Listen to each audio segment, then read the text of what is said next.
Labadiena. Labadiena. Šiandien sveikinamės ne šiaip iš kaimo.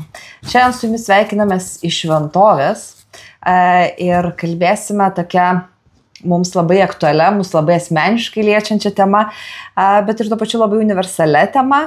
Todėl galbūt nebereikalo esame taip stipriai apšviesti ir taip mažai galbūt kartą truputėlį matomės, nes kalbant apie miestą kaip šventovę, kartais pati asmenybė truputėlį ir nublanksta, kad ir kaip Kastyčiui tai nepatiktų. Kodėl man turėtų? Kuo toliau aš tikrųjų gyvenu, tikrai, sakykime, jeigu taip linksmiau pradėti, bet ir taip introspekciškai pradėti, tai tikrai buvo toks laikas, kai atrodė, kad čia tikrai svarbu, kad būtum matomas daugiau kažką savo nuomonę būtinai pareikšti visais klausimais. Aišku, dabar mes irgi čia tą būtent ir darom. Bet dabar jau, man atrodo, su amžium nebėra tokio didelio skirtumo, kaip tu ten būsi priimtas, ar kaip ten, supranti, ar kad būtinai pats matytumėsi. Kaip sakoma, kiekviena tiesa, jinai iš šventosios dvasios ateina. Aš jau to vis labiau ir labiau pradedu vadovautis. Gerai, tai grįžkime prie temos. Ir būtent turbūt ta tema irgi kiekviena tiesa ateina iš šventosios dvasios. Tai šiandien mes kalbamės apie miestų šventovės arba apie miestą kaip šventovę, šventumo paliestą miestą, kurių pasaulyje yra toli gražu ne vienas ir ne du. Tačiau daugelis iš jų yra pakankamai gerai žinomi. Bet tuo pačiu jie ir labai skirtingi. Mes konkrečiai su jumis kalbamės iš daugelį pažįstamos Šiluvos šventovės. Šiluva turbūt yra vienokia, Čenstakava yra truputėlį kitokia, kur nors rodos visiškai mūsų kaiminystėje, o Fatima kai kuriais atvejais gal net truputėlį labiau panašesnė negu Čenstakava ir Šiluva. Panašesnė negu Šiluva, sakyčiau, aš taip, jeigu urbanistiškai, nes mes čia kaip ir esam pasižymėję, kad pirmiausia pasižiūrėti iš tokios urbanistinės perspektyvos apžvelgti. Ir aš sakyčiau, kad iškart taip griebiant jautį už ragų galima sakyti, kad tos tokios krikščioniškas mes, aišku, šventovės šnekam, ne kokių nors kitų ten religijų. Sakyčiau, kad urbanistiškai mes ir turėtume du tokių šventovių tipus. Tai aš, čia ne visai moksliškai, bet, sakykime, atviros tokios šventovės, kaip būtų Šiluva arba Fatima, kur, taip, yra centrinė ašis, kaip ir mes turim koplyčią ir bažnyčią ir jie jungiančią aikštę, bet nėra tos švenčiausios vietos, tos būtent sakralios dalies tokio, urbanistinio uždarumo. Ir jeigu mes nuvažiuojam į, pavyzdžiui, Čenstakavą pas mūsų kaimynus Lenkus, tai mes ten labai aiškiai matysim, kad yra miestas ir yra tasai Jasna Gora vadinama, kur tu įeini tiesiog pro vartus ir man labai patinka ten tas toksai į šventovę, iš miesto Čenstakavos į tą Čenstakavos šventovę ir praeini tokiu tiltu, kaip čia pasakyti, kur kaba visų pasaulio šalių vėliavos, reiškia, išeini iš pasaulio, nuo to pasaulio tokio, taip pasakyti, sunkumo, to tokio fizikiškumo, ne? Ir patenki irgi, vis dar esi toj fiziniai realybėj, bet tavo uždavinys ir tavo paskirtis ten yra šiek tiek jau kitokia. Tai du tokie urbanistiniai tipai, kur tas, sakykime, Fatimoje arba Šiluvoje mes matom toj visą miestą, tokį iš tas šventumas tarsi išsisklaido tomis gatvėmis, reiškia, sakralinė erdvė taip organiškai pereina į tą tokią turistinę erdvę. Ir Čenstakava, sakykime, būtų pavyzdys, kur ta erdvė sakralinė taip uždara, sakykime. Tai tokie du gal pavyzdėliai, jeigu taip mes galėtume klasifikuoti. Aišku, čia toks klasifikavimas, kaip pasakyti. Siūri vartai, išganima. Bet aišku, Čenstakavos viduje irgi yra daug ir pasaulietinių atributų. Tai nėra taip, kad pasaulis būtų išėjęs kažkur lauk iš šventovės. Ne, tai šventovė jinai turi įimti visą pasaulį, nes tai tada nėra prasmės. Mes, kaip ir šnekėjom, nuo pirmų mūsų pokalbių mes šnekam, kad žmogus tai yra ir kūnas, ir siela, ir dvasia, ir netgi logos, netgi tas dieviškumas, jeigu Švento Pauliaus laiškus skaitytai, Dievo jau kiekvienas žmogus yra kaip ir Kristaus kūno narys, taigi reiškia sudievintas, jau ta teozė vyksta, kaip pasakytų ortodoksai krikščionys iš rytų. Tai čia kūnas, kad yra, tai irgi yra labai svarbu suvokti. Ir šventovė tai tikrai jokių būdų negali būti pagaminta iš kažkokios tai visiškai kitos substancijos. Tai taip, tai niekur nedingsta, yra ir atsigerti reikia, ir į tualetą nueiti reikia. Ir kaip pasakyti, tai nieko čia neturi bendro, nieko čia neturi prieštaraujančio, aš sakyčiau, kažkokiam šventumo, šventovės. Gerai, Kastyti, bet jeigu Dievas yra visur, tai kam reikalinga šventovė? Įdomus iš tikrųjų klausimas ir iš tikrųjų va šiais laikais mes gyvenam tokiai, šiandien kažkaip tik šnekėjom, šiek tiek tokiai pagoniškoj, sakykime, net gal stipriai pagoniškoj, jeigu taip, gal nesam čia mes tą mūsų laidelę tam, kad kritikuoti, reiškia, visuomenės, ten normas ir panašiai. Bet man irgi dažnai tenka girdėti tokių klausimų, kam eiti į bažnyčią, jeigu Dievas yra visur, jeigu jis yra kaip šventoji dvasia, taigi lygiai pasaulyje veikia, ar ten bažnyčios pastatas, ar dar kažkas, tai kam tada dar kažkokios, kodėl negali būti paprastas miestas, jame, sakykime, bažnyčia dar yra kažkokios tai šventovės, tai kam čia. Bet aš sakyčiau, kad žmogui, jos tikriausiai yra dėl žmogaus visų pirma, ir tam, kad net žmogus egzistuotų, tai mes irgi galėtume sakyti, kad kosmosas. Taigi visas kosmosas padarytas iš kažkokios medžiagos, iš kažkokių dalelių, yra kažkoks vakuumas, bet per tą vakuumą vis tiek skrenda ten neutrinai, įvairios ten dalelės, fizikai geriau žino, bet tam, kad egzistuotų kažkas, turi, reiškia, kažkuriuose vietose susikurti kažkokią tai įtampą, reiškia, kažkur turi būti saulė, tai reiškia, ta medžiaga labiau susispausta, ten trauka vyksta, ten intensyvumas didesnis, turi būti kažkokios planetos, turi būti Žemė, kuri mums patinkamai yra gyventi, reiškia, tai turi būti ryšiai, tam tikra prasme stipresni, nes, ar mes galim gyventi kosmose atviram. Negalim, bet aš žinau, kad Fryzas iš Drakonų kovos Z, mano vienas mėgstamiausių veikėjų, kuris beje blogas, bet ką jau galiu padaryti, jisai gali išgyventi atviram kosmose, bet dėja žmogus negali. Tai sakykime, lygiai taip ir šventovė yra, kaip čia mes dar gal vėliau biškai apibendrinti, bet tai yra toks tarsi kosminė ašis, reiškia, mūsų gyvenime, tai visas kosmoso ašis, kosmoso stabilumo tam tikra prasme ašis. Bet vėlgi, kai mes esame ir kūnas, ir siela, ir dvasia, ir logosas, mums reikia, kūnui tikriausiai irgi reikia tos šventovės, bet sakykim, tie mūsų šiek tiek aukštesniesiam lygmenim, kurie nėra taip prieinami mokslui ar mūsų pačių akim, mums reikia, kad kažkur būtų didesnė koncentracija. Tai reiškia, dalykų. Tai mums reikia įvairių dalykų, mums reikia maisto, mums reikia vandens, mes negalim maitintis oru, reiškia, negalim maitintis atomais kažkokiais konkrečiais, bet tie atomai turi būti taip susidėję, kad, būtų mums maistas, gėrimas, namas virš galvos, šildymas. Žinai, aš galvoju, tęsiant tą kosmoso temą, niekur toli nuo jos galbūt nepabėgant, man labai patikus yra citata Velasko. Ir dabar čia esu užsirašęs, tai mielai pasiskaityčiau, kad sakrali erdvė turi kosminį valentingumą, tarnauja kaip ašis galinti įcentruoti pasaulį, kuriam nuolat gresia pavojus subirėti į chaosą, jei jis nutols nuo visos svarbos šaltinio. Graži mintis. Graži, skambi, aš mėgstu skambės mintis. Aš panašiai taip ir pasakiau viską prieš tai, tik tai čia taip konkrečiau buvo. Taip. Ir kad būtent, kad šventovė jinai įcentruoja, šventovė suteikia pastovumo pasaulį, kuris yra inertiškas, kuris, kad ir kaip mes norėtume, kad ir kalbėtume apie, kalbėjome ankstesnėse laidose, kad laikas nėra tik linijinis, tačiau žmogaus suvokiamas laikas vis tiek jisai dažniausiai suvokiamas tokiu praeities, dabarties, ateities aspektu. Ir apie tos dalykus mes mažai kalbėjom, bet be abejo mus ištikus visas, vartotojiškumo vajus, kuris peraugo po to net į gyvenimo būdo vartojimo, net tiesiog, vartojama vienokio ir kitokio produkto, bet mes ėmėme kurti gyvenimą kaip vartojimą, gerbuvį savo apibūdinti kaip vartojimą ir kada mūsų tikslas yra galbūt gyventi gerai. Neprasmingai, ne kažką sukurti, nenuskristi į kosmosą ar užkariauti, ten Marso platybės, užkariauti gal per stambus žodis, ištyrinėti kosmoso platybės, bet, važiuoti smagiai atostogų. Tai va čia turbūt yra labai svarbus tampa šventovių vaidmuo, kaip niekad tampa svarbus, nes rodos galima būtų šiandien sakyti, tai kas iš tų jūsų šventovių?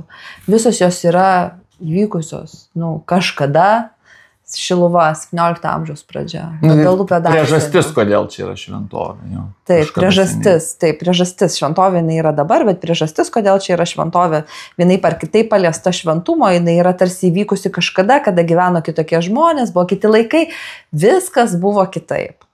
Ir pasirodo, kad tiek tuo metu reikėjo, kad tas pasaulis nesubirėtų. Tas pasaulis, tai aišku, aš neturiu omeny kažkokios tai globalaus kolapso, kad, na va, viskas paims ir subirės, nežinau, sprog žemė. Bet tas pasaulis tai gali būti, nežinau, Lietuvos pasaulis, šeimos pasaulis, tų žmonių, kurie atvyks į šventovę pasaulis. Bet ir globalus pasaulis irgi lygiai taip pat, nes, nu... Tai va to įcentrinimo tokio truputėlį, kad neįvyktų tasai galbūt Big Bangas, kuris nebūtinai reikš kažką tai konstruktyvaus. tą mes atvedame prie šventovės, kuri yra visiškai nešventame daikte kaip miestas. Tai viskas yra, ar stebuklingas paveikslas, ar bet koks artefaktas, kuris žmogui nėra iš savęs kažkoksai tai stabas, kaip pasakyti. Jis yra paprastas daiktas ir šitą reikia kaip ir įsidėmėti. Man labiausiai labai kažkaip aš atsimenu, čia dabar gal šiek tiek nutolsiu nuo miesto, bet kad taip gal aiškiau būtų, tai Mirčia Seledės, reiškia, apie mitą rašymai. Ir tu irgi šitą tikrai žinosi, tai yra tas Ačilpų gentis, reiškia, kur nešiojosi, reiškia, stulpą. Ir, reiškia, stulpas yra skirtas tam, kad, ten tuos stulpų jų dievybė, reiškia, pasigamino tą stulpą ir užlipo į dangų. Ir tas stulp, kur jie eina, ir tas stulpas yra pasaulio centras. Jeigu tas stulpas reiškia, bus sunaikintas kažkaip ar kažkaip. Įdomu, kad jie klajokliai. Tai jie nepasistatė to stulpo ir negyveno aplink jį, bet keliavo. Ne, taip, viskas tvarkingai čia jie. Ir atsitiko vieną kartą taip, kad tas stulpas buvo kažkas sulūžo, perlūžo. Irgi jis tik daiktas. Ir va čia su to globalumu. Ir labai įdomus tas dalykas, kad tos genties žmonės, reiškia, čia, jie mirė, reiškia. Ir tai nebuvo netgi savižudybė, kažkokia ritualinė ar panašiai, kaip va čia galėtų pasakyti, bet tiesiog, neatlaikė jų, reiškia, organizmai tos įtampos, supratus, kad pasaulis baigėsi. Kad nebėra, reiškia, pasaulio ašies. Ir tada, aišku, mes galim sakyti, iš šio laikinio 21 amžiaus mokslinio požiūrio, kad čia yra, tiesiog įrodymas, kad pasaulis turi praktiškai atsisakyti visokiausių įmanomų religijos apraiškų, nes, tai tiesiog daro žalą žmogaus gyvybei ir panašiai, bet mes turim suvokti, kad, to žmogaus realybė, kokia jinai buvo, visą apimanti pasaulį, reiškia, žmogaus mąstymas, taip, jisai mirė ir toliau biologiškai jo egzistavimas baigėsi, bet jo mąstymas, jo suvokimas, jisai gyveno visam įmanomam pasauliu, nes jisai gyveno prie to stulpo, reiškia, jisai gyveno iš esmės, reiškia, mes dabar galim mėgautis daugeliu malonumų, galim patirti, pamatyti, keliauti įvairiausias naujas kultūras, pastatus, statinius, tai mes juos pamatom ir tai išlieka mūsų atmintyje, paskui mes praeina kažkiek laiko, ta atmintis pasikeičia, mes atsimenam net nebe taip, kaip tai jau buvo, kažkaip ar geresnės emocijos buvo, ar blogesnės ten konotacijos įvairios iškyla, laikas sukuria distanciją. Viskas gerai, bet ar mes galim sakyti, kad mes gyvenam visam pasaulyje? Tai ne. O tie žmonės, jie gyveno visam pasaulyje. Tai yra labai didelis dalykas. Ir jų ta šventybės, tas artefaktas, ne pati šventybė, tai netgi ne kažkoks, kaip pasakyti, labai didelis stabas, kad būtų taip tarsi stabas, bet pats jų ten dievybė užlipo tuo. Tai reiškia, vis tiek transcendencija yra kažkokia. Nėra, kad šitas daiktas yra nešventas. Jiem leido gyventi visam pasaulyje. Tai reiškia, paprastas daiktas. Tai dabar tu klausi, kodėl miestas toks nešventas. Miestas turi savyje šventumo, aš manau, bet koks. Nes tai yra santykis, labai gilus ir kartais toks ir sudėtingas santykis, kur labai subtiliai derinasi individo, va čia ir dabar šiuo metu šitokiomis sąlygomis gyvenančio poreikiai sugyvenusiais prieš tai žmonėm ir po jo gyvensiančiai žmonėm. Taip, tai yra, taip mes šnekėjom apie paveldą ir ten daug ką kritikavom ir panašiai, bet miestas labai ilgai buvo ganėtinai organiška šito santykio forma. Kažkas keisdavosi, kažkas griūdavo, kažkas pasistatydavo, kažkam būdavo nepatogu, bet tai buvo pakankamai organiška šito santykio forma ir yra tikrai ne vieno mokslinių darbų parašytų, kad pats miestas neprieštarauja šventumui, nors pradžios 4, jeigu pradžios knygoje 4 sakyta, kad reiškia būtent po nuodėmės, reiškia, po žmogaus išvarimo iš rojaus, po Kaino ir Abelio, reiškia, šitų visų dalykų, atsiranda miestas ir geležiniai įrankiai. Tai tarsi, pasaulis, reiškia, tas pažinimo medžio, vaisiaus suvalgymo, padarinys miestas, bet jisai yra šventumo dalykas, nes rojus žmogaus irgi bus mieste, Naujoje Jeruzalėje. Mieste jisai, kaip pasakyti, bet ne žemiškam mieste, dangiškam, bet mieste, nebe sode. Ne kaime. Vis tiek yra ten ir gyvybės medis, ir upė, ir tokių, reiškia, mieste, kuris ne tik tai, kad bus kažkoks tankiai užstatytas, bet aš įsivaizduoju, kur bus visų miestinių struktūrų integracija. Tai tam tikra prasme ir kaimo. Čia aš nuo savęs, aišku, tai pridedu. Bet aš pagalvoju, bet miestai, mes kalbėjome irgi lygiai taip pat apie Mumfordo klasifikacijas, kurias tu minėjai ir žinai, ir kaip galų gale miestas virsta tiranopoliu ir kaip pats save suvalgo. Tai dabar mes labai toj stadijoje praktiškai, aš sakyčiau.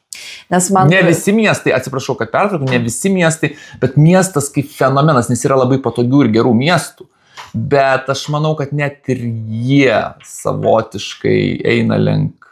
Nežinai, teoriškai labai gražiai skamba iš tikrųjų tai, kad tu sakai, kad miestas tai yra toks sugyvenimo vieta, kuriame sugyvena. Aš sakiau, kad buvo, aš dabar taip ne visai sakau, kad dabar taip yra. Bet tarsi turėtų būti, žinai, tokia kaip koncepcija miesto, tokia sugyvenimo vieta, kurioje sugyvena skirtingi laikmečiai, skirtingos kartos, skirtingi žmonės. Bet ar nėra miestas taip pat ir triukšmo, susvetimėjimo? Atsimink, ir kai mes gyvename Kaune, tai ar nebuvo tas momentas, kur net nelabai žinojai savo kaimynų.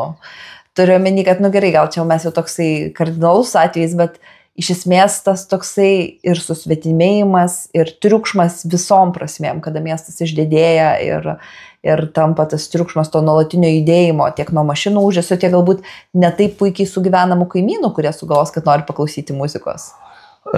Ne, tai tas tiesa, ir čia mes tikriausiai, kaip pasakyti, aš manau, kad miestas labai ilgai buvo ta erdvė, kur sugyvendavo, reiškia, skirtingi laikmečiai netgi, tai toks metafiziškai jau savaime. Dabar blogiausia dėl laikmečių, tai viena, mes ten turėjom laidelę apie paveldą, kas norėtumėt, galėtumėt mūsų kanale Pasaulis iš kaimo pasižiūrėti apie paveldą, ten ir kritikos daugiau aršesnės. Ir jeigu norėtumėte iš esmės pasižiūrėti daugiau mūsų laidelių, tai kviečiam, dabar puikiai proga padaryti pertrauką ir paspausti patinka, sekti ir pasidalinti su draugais. Pasidalinti su draugais irgi labai svarbu. Grįžtame prie miesto ir sekuliarėjančio pasaulio. Tai sekuliarėjančio pasaulio ir sudėtingėjančio ir tironizuoti savo šitos gyventojus linkusio miesto. Aš sakyčiau, kad dabar mieste yra tas nebesugyvenimas net dabartiniam laikė. Tai, sakykime, jeigu žmogus lengvai per valandą gali veikti 100 km važiuodamas su mašina, tai lygiai tos pačios valandos miestėm gali reikti veikti 10 km. Tai čia, sakykime, toks disonansas jau gaunasi, kad mes tarsi turėjom labai pagreitėti, bet miestas mūsų šitam greitam amžiui sulėtina. Bet aš sakyčiau, kad net ir tas visas, ką tu pasakei, kad tas yra triukšmas, kad miestas kažkada turėjo būti arba buvo, ne, kaip muzika, ne, kažkokia, sakykime, harmonija. Gal net skirtingi garsai, bet geriausios simfonijos, geriausi muzikos kūriniai, taigi jie yra skirtingi instrumentai, ten viskas. Šitų dalykų per daug neišmanau, bet reiškia... Bet kai gražiai skamba, girdi, kad gražu. Jo, visą girdžiu. Tai skirtybių vienovė kažkokia dabar pasidarė dėl tos, ir mes jau tai aptarėm, bet dėl tos funkcijų pertekliaus, kurio mums iš tikrųjų nereikia, ar mums iš tikrųjų reikia, kad mums privažinėtų maistą į namus ten su tais dviračiais, kaip žmonės tie važinėja. Tai tikriausiai reikia, nes dėl to, kad mes stovim kamštį 3 valandas ir nebespėsim pasigaminti. Jeigu mes kažko biškiai atsisakyti ir paiti šiek tiek atgal, reiškia technologiškai paiti prieki, bet socialiniu požiūriu paiti atgal, mes daug tų problemų galėtume išspręsti iš tikrųjų. Bet aišku, tai tikriausiai nekels mūsų BVP rodiklių. Bet tai ne šitą dalyką noriu pasakyti. Aš manau, kad net ir dabar, net ir tokiam sąlygom, kai miestas yra tiranopolis, Liujisas Mumfordas sakė, kad iš tiranopolio stadijos jisai turėtų pereiti į nekropolį. Reiškia, miestas, kuris yra miręs arba, nebetinkamas visiškai. Tiranopolis jau yra netinkamas gyventi, bet nekropolis jau tas miestas, kuriame nieks ir nebegyvena. Taip, tai yra kaip iš senovės Egipto, reiškia atskiri mirusiųjų miestai, kuriuose nieks negyvena, kažkas tik tai juos kažkiek prižiūri. Tai aš savo darbuose ir savo teoriniuose, kai kuriuose pamastymuose, pavyzdžiui, vaikštant ar kažką dirbant, tai dažnai sakau, kad nekropolis nebūtinai yra blogai, nes nekropolis tai galbūt gerajam ateities scenarijui, tai yra tos tokio technologizuoto netgi miesto širdis. Tai įsivaizduok, jeigu dabar mes kalbam apie miestą, kuris vystosi, Eopolis, kaimas, ne polis, miestas, megapolis, didelis miestas, megalopolis, pasaulinis globalus miestas, tada tiranopolis, tai vat mes čia kažkur dabar gyvename megalopolio, tiranopolio stadijai, ir tada nekropolis, tai mes nebūtinai turim žiūrėti, kad tai yra tik linijinė raida kažkokia, bet jeigu mes žiūrėtumėm iš to šventumo perspektyvos, jeigu mes turim kažkokį tikėjimą, kad yra visgi tas metafizinis pasaulis, kuris mus įcentrina buvimą šitam fiziniam pasauliu, ir kad tas mūsų fizinis pasaulis nebūtinai yra svarbiausias šitoj sekoj, mūsų kūnas, siela, dvasia ir logos. Jeigu fizinis dalykai yra tikrai svarbus, aš visą laiką sakiau, mes vis tiek esam katalikai ir kūnas čia yra labai svarbu, nes Jėzus numirė, tai kūnas numirė, reiškia, tikrai, bet dabar jeigu tęsiant prie miesto, reiškia, raidos dalykų, bet aš sakau, kad įmanomas visų šitų miesto stadijų, apie kurias minėjau būtent Lewiso Mumfordo, Lewisas Mumfordas tai civilizacijų istorikas, vienas, nežinau, kas dar geriau rašė apie civilizacijas, jeigu ne Lewisas Mumfordas. Aš manau, kad įmanomas ateityje šitų visų koegzistavimas, visų šitų, aš jau pakankamai utopiškai išneku, visų šitų stadijų ir netgi tiranopolis reikalingas tam, būtent jo stadija, tam, kad žmonija aiškiai žinotų, kad turi atmesti. Gerai. Ar aiški mintis? Ar nelabai? Mintis aiški, bet kyla normalus klausimas. O tai kaip ten su tom šventovėm? Kur tada krikščioniško šventovė ateitis šitam sekuliariame pasaulyje? Tai tai ateitis yra tas vadovavimas, reiškia, vadovavimas, tai aš čia taip ieškau dabar tokio lietuviško žodžio kažkokio, bet vedimas link to, kad suvokt, kas visgi. Dabar mes taip ne apie metafizinius tos dalykus, bet jie ateina iš to tokio, vis tiek žmogui turi būti, vis tiek mes visi žinom, aš absoliučiai nesutinku su tuo, kad viskas yra subjektyvu ir reliatyvu, mes visi žinom, net jeigu kartais tai atmeta, mes visi žinom, kartais remdamiesi klaidingom prielaidom, kartais klaidingai, gal ir to net, mes visi žinom, kas yra gerai, ko mums reikia, mes intuityviai tą žinom, tik tai tam būdami triukšme mes tos informacijos nebeprieinam, bet jinai vis tiek yra viduj, nesvarbu. Ir aš kažkaip galvoju, kad šventovės tikslas yra parodyti, mes tą požiūrį, kas yra gera fiziniam pasauliu. Jeigu mes tai žinom, tai jeigu mes tikim, kad pats Dievas kažkiek tai mums apreiškia, aišku, fizinis pasaulis gal net nebuvo esmė, bet sakykime, jeigu mes turim tas žinias, tai tas yra vedimas link to, kaip atrast nes teisingas gyvenimo, reiškia, tinkamas gyvenimo formas kažkokias, tai būtent ir tam pačiam mieste. Kaip ir sakiau, gal mums kartais nereikia to maisto iš namų, nereiktų tą pristatymą ten, vis tiek, pažiūrėt, žiemą ten su dviračiais vedžioja ir panašiai, man netgi kažkaip ir gaila, kad taip turi būti.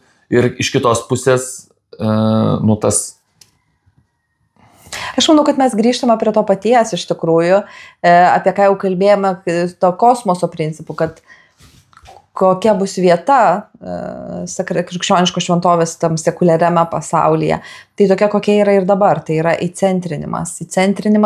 Nes vėlgi vertybinis stuburas yra svarbus ir, šventovė atsirado dėl to, jog joje vienaip ar kitaip įvyko apsiriškimas. Šventumas palėtė. Sakrali vieta atsirado dėl to, kad ją palėtė šventumas. Ir čia galbūt aš galėčiau, man labai patiko dar, kai teko tokį vieną darbą rašyti. Tai žiūrėjau, kuo skiriasi žodžiai sakralus ir šventas, tiesiog elementariai. Ten be įvairiausių mokslinių išvedžiojimų mes, tarkim, paimkime tik tai elementarius lietuvių kalbinės formas. Tai sakralus reiškia tai, kas susijęs su religijos šventenybėmis, o tuo tarpu šventas tai yra esantis Dievo malonėje.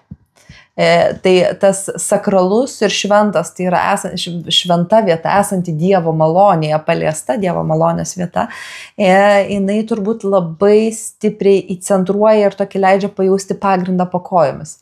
Kada siaubingai greitai bėga pasaulis, kada galbūt atrodo atvirkščiai, kad jis labai stipriai yra sustojęs, kuomet vertybė kartais atrodo kur nors labiau nukeliauti, pažiūrėti, nusipaveiksluoti, nusifotografuoti, parodyti draugam, bičiuliam, artimiesiams, gyventi taip, kaip sako, aš nežinau, dar mes, kai su tavim augom, nebuvo tokio dalyko kaip influenceriai.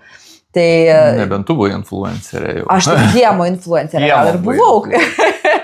Bet tai buvo galbūt kiemo influenceriai. Jie dar nežinojo, kad jie yra. Jie dar nežinojo to, jų tos pasiekėjų ratas apsiribodavo kokiais nuo 5 iki 10 vaikų, žinai. Tai buvo pradžia. Tai, kad formuot apskritai gyvenimo būdą kaip po tokį. Egzistavo mada, žinai, visą laiką egzistavo vienokia ir kitokia mada, bet kad formuoti gyvenimo būdo žurnalai ir panašiai ir taip toliau. Tai pakankamai baisu visgi, mano nuomonė. Šitas dalykas, čia yra turbūt tai, kaip keliaujama į nekropolį. Ir tai šventovė yra ta vieta, kuri tampa nepavaldi laikui. Tai ir nepavaldi laikui, ir aš dabar vėlgi grįžtu prie to, kad kiekvienas žino, kas yra gera. Ir netgi prieš krikščionybę, jeigu pažiūrėt tautų ten kokius nors mitologiją apie Dievą, ir apie tuos visus esminius dalykus, jie yra panašus. Tai nereiškia, kad, kaip pasakyti, kad visi dalykai yra teisingi. Tai reiškia, kad žmogui viduje yra, žmogus sukurtas pagal Dievo paveikslą. Jeigu to nėra, tai tada mūsų ta diskusija ir apskritai tas mūsų gyvenimas tiek daug tos prasmės neturi. Bet dabar šventovė, ne?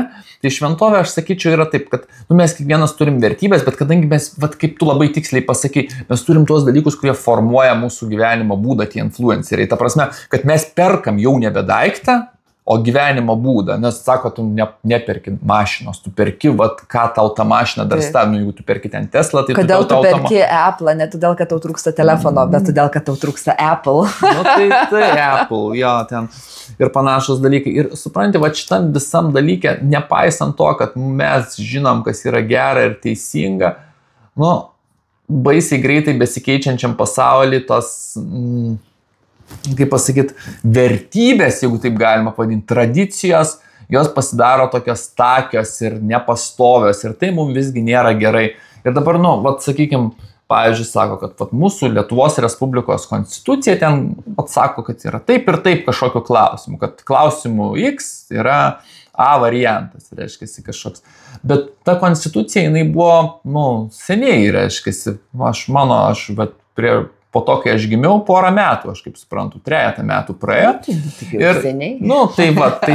Ir iš tikrųjų pasaulis nuo to laiko daug pasikeitė. Tai ar tada, jeigu nėra aukštesnio laidavimo, ar tada ir ta konstitucija, ta prasme, turi teisę, arba bet kokie kiti žmogaus susitarimai galiot, jeigu jie nėra pagristi kažkuo tokiu iš aukščiau, kad mano vertybės pagrindžia, reiškiasi, pats Dievas, pats, sakykime, pati aukščiausia metafizinė forma, kuri ir nuleido į mano vidų tuos dalykus, aišku, yra duotas mokymas, bet ir į mano, reiškiasi, pačią širdį, kaip sako Izaijo, kad įrašytas įstatymas į pačią širdį. Tai jeigu man nėra patvirtinimo, kad tas įstatymas, tai kas gera ir kaip man prideda elgtis ir kaip reiktų gyventi, nes vis tiek mano nuomonė šitie dalykai yra, nors šiuolaikinė visuomenė sako, kad nebėra tokio praktiškai dalyko, kad viskas keičiasi ir tik relativizmas kažkoksai tai dalyvauja. Tai man atrodo, šventovė yra būtent ta vieta, iš kurioj tu pasitvirtini šituos dalykus. Nebūtinai šventovė jau kaip grinai ta jau krikščioniškai apibrėžiama šventovė, bet tada jau tas žmogaus paieškos, ten, kur tu eini, reiškiasi, ieško to, kad kas tavo suvokimu yra gerai, yra iš tikrųjų gerai. Aišku, aš įsivaizduoju, kad dabar čia galėtų daug kas prieštarauti, ką aš čia sakau, nesakyti, tai ką tu žinai geriau, gal kitas žmogus, ką žino geriau, jam nereikalinga jokia šventovė, gal jam ten užtenka. Jo, bet mes šiuo atveju nekalbam apie nuomonės, žinai, nes nuomonės, taip, nuomonių bus daug, bet tų netgi oficialiai pripažintų šventovių, kurias lanko pasaulyje, ten, nežinau, Gvadalupė, Fatima, Lurdas, Čenstakava, Šiluva ir kitos, jos yra labai aiškiai apibrėžtos visgi kaip bebūtų, jos nėra interpretacijos dalykas, jos nėra, žinai, o žinai, aš pagalvojau, man ir Lazdynai gal visgi šventovė. Tai ne, bet aš daugiau kalbėjau apie tas gyvensenos normas, kad kaip aš dabar čia galiu pasakyti, kad vat, visi žino ir kad ar visi žino tą patį. Bet aš manau, kad visi žino maždaug tą patį, kas yra gerai, kas yra teisinga ir ką reikia padaryti dėl to, kad būtų geriau gyventi. Bet tai nebūtinai tai mes darom, nes tai kartais labai nepatogu. Tu žinai, kas tai yra gerai, bet tai yra nerealiai nepatogu ir tu darai kompromisus su sąžinė, su tuo gilesniu žinojimu. Bet tada grįžkime prie šventovės. Čia aš irgi neišimtis. Prie miesto kaip šventovės grįžkime truputėlį. Ir tu daug kalbėjai apie kaitą, apie pokytį, apie miestą, apie judėjimą. Ir čia turbūt yra įdomus tas momentas sustojimo, nes šventovėse juose vis tiek truputėlį, kad ir kiek daug būtų tų piligrimų, religinių turistų, šiaip smalsaujančių ir panašiai, kad ir koks būtų didžiulis judėjimas, bet esmė juose yra sustojus, jinai nėra kintama. Ja, tas labai svarbu. Jinai visiškai tai yra stabili. Bandžiau tą ir sakyti, iš principo. Bet man pavyko geriau. Taip, tau pavyko. Ir daugelį atvejų geriau pavyko tai pasakyti, kad taip, būtent tiesa netgi yra stabili, kas labai svarbu. Kažkas yra stabilaus ir kartais tas stabilumas, ne kartais netgi, dažnai tas stabilumas pasireiškia nieko nedarimu. Na, žinai, žmogus jis taip stipriai labai kartais nori daug visko daryti, tas stabilumas pasireiškia tokiu nieko nedarimu arba kada mes kalbame apie vietovę, tai tavo Kastytis sukurtas, nukaltas terminas urbanistiniu niekiu. Urbanistinis niekis. Urbanistinis niekis. Arba na. Ką turėjome sakydamas urbanistinis niekis? Tai čia taip nežinau, nuo ko reiktų pradėti, nes šitą teoriją, čia ne teorija, čia terminas, bet jisai vystėsi, skaitant man Martino Buberio veikalus, kuris buvo kaip ir paveiktas, tiek krikščioniško mokymo, bet pats buvo žydas, todėl judaizmo labai stipriai buvo paveiktas. Ir jis, dabar čia galvoju, kaip čia dabar nepradėti per daug, bet iš tikrųjų, kad remiantis Buberiu galima būtų pasakyti taip, kad vienas tokių didesnių ir pats sunkiausias žmogaus uždavinys gyvenime ir jisai padeda užmegzti santykį labai gerai tiek su kitu žmogum, tiek ir su Dievu, tai yra nichtun vokiškai jisai išreiškia, nichtun reiškia nedaryti. Bet tai nereiškia kažkokį pasyvų tingėjimą, kaip dabar būtų suvokiama, nes ar kažkas, bet tai kaip tik tai reiškiasi tokia pasaulio kontempliacijos forma, kuri yra labai labai panaši į nieko nedarimą, bet neveiklumą, didžiulį neveiklumą, bet tam reikalingos didžiulės pastangos, reiškiasi, kad tu galėtum iš tikrųjų nedaryti. Tai urbanistinis niekis, jisai labai gerai atsiranda šventovėje ir kai žmonės renkasi šventovėje, kuri irgi turi, kaip tu ir minėjai pačioje pradžioje, visus pasaulietiško miesto atributus. Tai yra ir tualetas, ir pavalgyti reikia, ir atsigerti, ir kavinė, ir knyginėlis kažkoks, ir suvenyrų kažkokių parveš. Bet tuo metu, kai yra žmogus šventovė, jeigu jis ten iš tikrųjų yra ne tik fiziškai, reiškia, tai jisai ir atlieka tos veiksmus, ir jam būtinas atsigerimas, būtinas pavėsis, būtinas užkast kažko, nes taip. Bet jis šitų dalykų jau nedaro. Čia jie yra tik tai, kad jau yra fonas. Ką aš darau, reiškia, aš darau visai ką kitą. Mano darbas čia jau prasideda metafizinis, mistinis darbas. Čia aš jau kūnas veikia tam, kūnas būtinas, nes be to smegenų sinapsės, neuronai, šitie dalykai irgi prie šito viso prisideda. Čia kaip būtent sielos ir kūno sąryšis yra be galo tamprus. Jis nėra idealus dabar, bet jis yra be galo tamprus. Tai va, visą šitą turi tos ir šventovės, nors aišku, tos uždaresnės jau tam šventojoj, toj urbanistiniai jų erdvėj lik ir to turėtų mažiau, bet vis tiek yra, tualetai, vanduo, knyginėliai, bet žmogus jau nebedaro šitų dalykų fiziologinių, tik tai kūnas jau jisai tarnauja aukštesniam mistiniam metafiziniam darbui. Jis yra svarbus, būtinas, nes tai yra tarpuskvarba kūno ir sielos, dvasios yra susiję, tai nėra tobulas dar santykis kol kas, bet jis yra būtent čia, jis yra tobulinamas. Reiškia, mes neatmetam jokių būdų kūno, bet čia žmogus jau nebevartoja. Čia jam tie dalykai iš tikrųjų reikalingi, tie, kurie yra. Kitaip tariant, žmogus meldžiasi. Taip, žmogus meldžiasi ir kitaip tariant, dar galima sakyti, kad jau jeigu taip išgrinai krikščioniško požiūrį, jis jau kažkiek dalyvauja, ruošiasi dalyvavimui švenčiausiosios trejybės gyvenime. Būdamas dar čia su kūnu, kuriam reikia ir tų fizinių patarnavimų. Na, iš tikrųjų, ir tada aš tik tai vėl dar kartą galiu pasikartoti, nes man rodos, kad gana gražiai ir gana taip tiksliai atliepia tavo šią mintį, tai yra tie žodžiai užrašyti įeinant į baziliką Šiluvoje, kur pagrindinė mintis yra tokia, kad jei įeisi kaip turistas, išėjai kaip piligrimas, įeisi kaip piligrimas, išėjai kaip gailestingumo žmogus. Taip, tai tobulėjimas visą laiką, judėjimas, jau net nelinijinis tobulėjimas, o čia tiesiog, kaip pasakyti, loginė žmogaus raida, kuri, šventovės ir yra vienas iš uždavinių, jisai yra nukreiptas tiek į, reiškia, žmoniją, tą kolektyvinį labiau žmogų, nes mes vis tiek esam kolektyvinis vienetas, kaip be pasižiūrėt, mes kas sako socialus gyvūnas, bet man labiau Švento Pauliaus mintis patinka, kad kiekvienas iš mūsų yra Dievo kūno narys, tai čia toks daug stipresnis vienas socialinių gyvūnų būti. Man irgi labiau patiktų būti Dievo kūno nariu. Jo, nes socialinių gyvūnų kažkaip nežinau. Gyvūnėliai labai man kaip ir patinka viską, bet sakykime, bet ir kiekvienai tai ląsteliai, kiekvienam tam nariui atskirai irgi yra šnekama. Reiškia, ir, tas labai įdomu ir tas šventovės tikslas, bet vėlgi tai nėra, kur vyksta kažkokie, kaip pasakyti, burtai ar dar kažkas.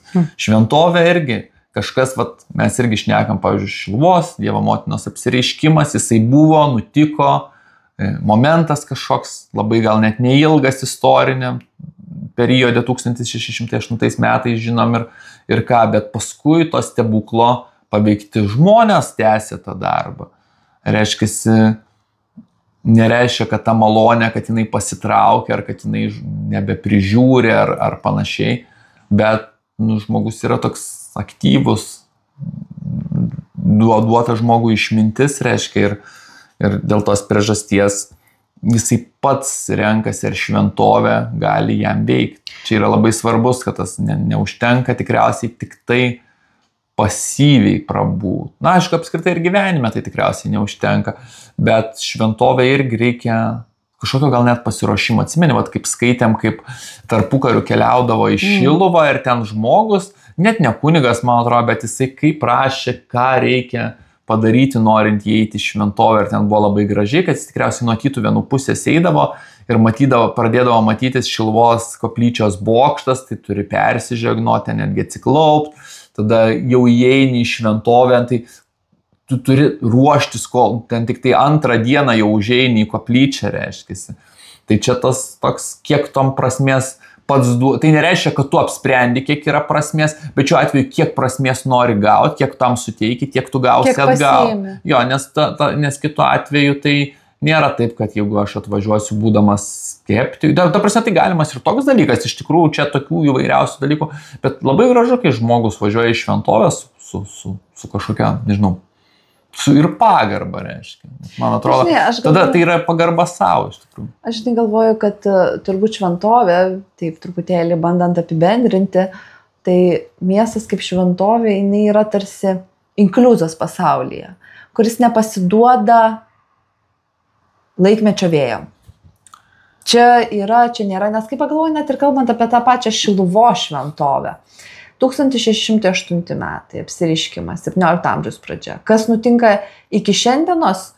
Tai Lietuva būna caro Rusijos sudėtyje, Lietuva būna Tarybų sąjungos sudėtyje.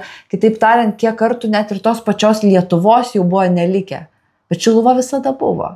Ir šventovė visą laiką buvo. Ir nebuvo jinai tiesiog kaimas, kuriame gyvenama.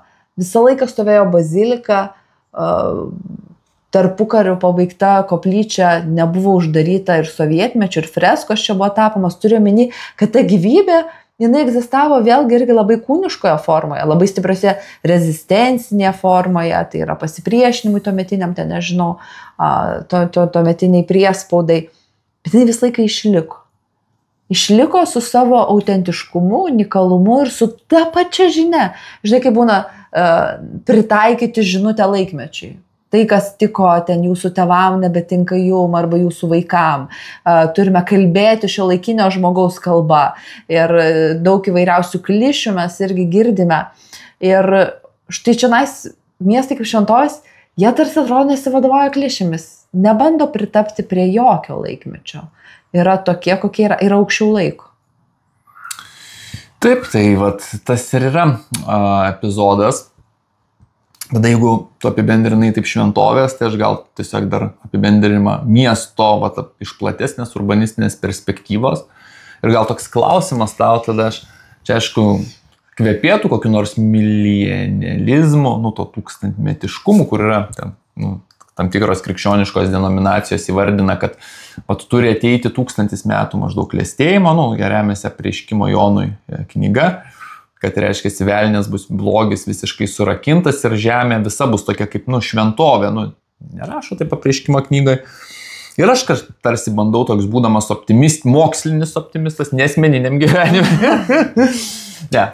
Juokaujam kažkiek gal ir iš tikrųjų šnekam, bet aš, kai kalbėjom apie tiranopolius ir nekropolius, aš sakiau, kad visos šitos galimybės gali koegzistuoti kažkokiam geresniam ateities mieste, kuris savo pirmvaizdžiu turėtų kiekvieną šventovę. Ne? Ir mes galėtume turėti tikrai tokius gerus miestus, kur tiranopolio stadija būtų kaip tos žinios, kurias mes žinom, kur jaučiam jų poveikį savaime, bet mes jas atmetam, mes jas išgyvendinam, kad jos mums netrukdytų, o tuo tarpu nekropolis tai būtų kaip kažkoks techninis miesto centras, kuris gerintų mūsų gyvenimą, tai ten būtų valdomi kokie nors bet koks dalykas, fabrikai, energijos, reiškiasi power plant, tai tie vadinamos jėgainės, jėgainės, kur dirbtinis intelektas dirba, o žmogus gyvena tik tai kontempliuodamas Dievą ir užsimdamas urbanistinio niekio propagavimu. Kaip manai, ar įmanoma, kad visgi šventumas iš tų šventovių išplistų į tą kitą sekuliarę labiau erdvę, ir kad toks pasaulis arba dalis pasaulio, didelė dalis, geografiškai turiu omeny, pasidarytų tokia urbanistinė šventovė? Manai, kad ne? Nesu tikra. Šiandienos kontekste turbūt tai atrodytų net sudėtinga, kad tai būtų, ir šiandienos pasaulio kontekste mes tai vadintume tamsiųjų viduramžių suklestėjimu, nes galbūt mistikų laikotarpį viduramžių, kurie buvo jokiais būdais anaiptol netamsus, o tikrai tokie ypatingai šviesus laikotarpis, galima sakyti, turbūt galbūt tada netgi iš dalies būdavo labai arti. Nes, žinai, aš galvoju, čia labai svarbus tas momentas, kad kuomet mes su tavim transkribavome liudijimus paliktų žmonių Šiluvoje, ir man didžiausiai įspūdį visą laiką palikdavo patys seniausi liudijimai. Ir ne dėl to, kad jie tiesiog patys seniausi. Liudijimų knygelę galima parsisiųsti nemokamai PDF. Įdėsim nuorodą. Įdėsime nuorodą, iš kur galite parsisiųsti ir pasismalsauti, arba tiesiog pasiskaityti. Ir man labiausiai patikdavo žmonių, kurie rašydavo tiesiog užtikrintai. Tai nebūdavo toksai, žinai, gal man, jeigu mažu pavyks, žinai, gal bus, o gal ir nebus, bet labai užtikrintai rašydavo, kad sakydavo, jog meldžiausi ir pagysiu. Arba net nemeldžiau pagyjimo, bet gavau viršaus. Žinai. Tai yra tas labai toksai konkretus žinojimas, kad transcendentinis pasaulis, kad pasaulis už tavo matymo pasaulio ribų, kuris yra iš tikrųjų ypatingai siauras. Ir tas žmogus, kuris, tiesą sakant, tuo metu tą 100 kilometrų nukeliauti būdavo reikalų. Tai, žinai, ne taip paprastai tu tą 100 kilometrų ar ten tos atstumus nukeliausi, supranti. Mes su tam šnekėjom turbūt, kad kelionė iš Šiluvos ir Raseinius jau būdavo toks įvykis, vis tiek tą 20 kilometrų su kokiu arkliu nuvykti ir po to pargrįžti. Taigi tas pasaulis buvo labai susiaurėjęs, tarsi šiuolaikiniais mastais mąstant, kuomet dabar gali sėsti lėktuvą ir kur nori nuskristi. Bet žvilgsnis buvo platus. Dėl to, kad transcendencija, pasaulis už mano matomo pasaulio ribų buvo lygiai toks patikras. Tai tada aš manau, kad irgi buvo šventovė labai arti žmogaus. Nes gyvenimas nebuvo fizinis. Gyvenimas anaiptol nebuvo lengvas, dabar mes nepalyginamai geriau gyvenam. Ir šita koreliacija turbūt, ne, kuo mes patogiau gyvenam, tuo, žinai... Jo, patogiau gyvenam ir tas, kad kuo turim daugiau žinių, mes labai daug dirbtinio intelekto galim tiek dalykų išklausinėti, kur anksčiau būtų reikėję knygų, enciklopedijų, ten ieškoto, dabar paklausti ir tau pasako iš tų surinktų žinių. Mes tiek daug žinom, bet tai, pakyra čia mūsų, man atrodo, kad neplatina. Ir, bet turbūt...